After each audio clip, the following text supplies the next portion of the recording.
अरे का ए राजा जी, अरे का हो?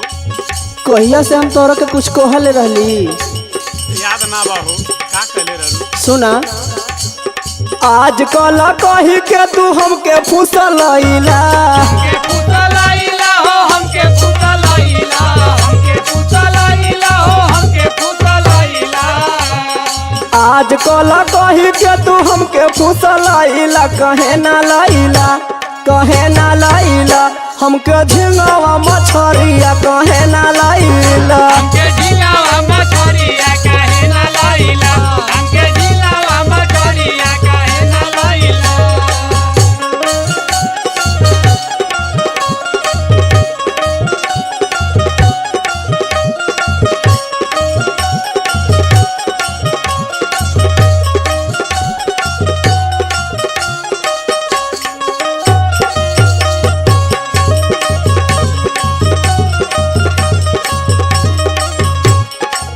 और सुना, सुनावा।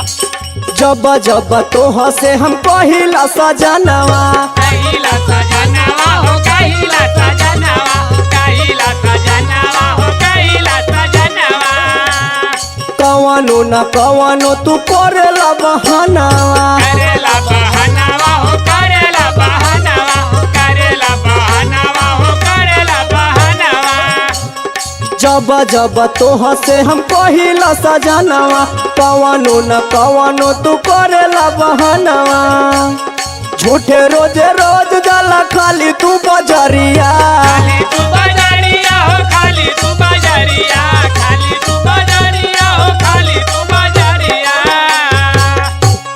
झूठे रोजे रोज जाला खाली तू बजरिया, कहे ना लैला, कहे ना लैला, हमको झिंगावा मछरिया कहे ना लैला। हमके झिंगावा मछरिया काहे ना लैला, हमके झिंगावा मछरिया काहे ना लैला।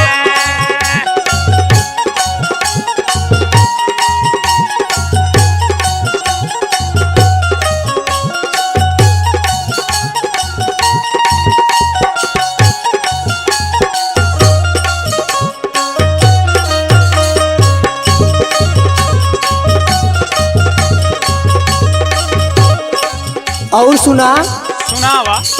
कबहू न कवनो तो किनेला हो चिजिया।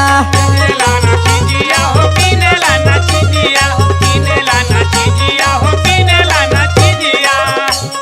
2 साल कहत भइल लाया न फ्रिजिया। लाया ना किजिया हो, लाया ना किजिया, लाया ना किजिया हो, लाया ना किजिया। कबहू न कवनो तू लैला हो चिजिया। 2 साल भइल कहत लाया न फ्रिजिया। चंद्रजीत राजू हरदम रहेला बजरिया। रहेला बजरिया हो, रहेला बजरिया, रहेला बजरिया हो, रहेला बजरिया। गुड्डू हरी राजू हरदम रहेला बजरिया, कहे ना लैला, कहे ना लैला, हमको झिंगावा मछरिया कहे ना लैला।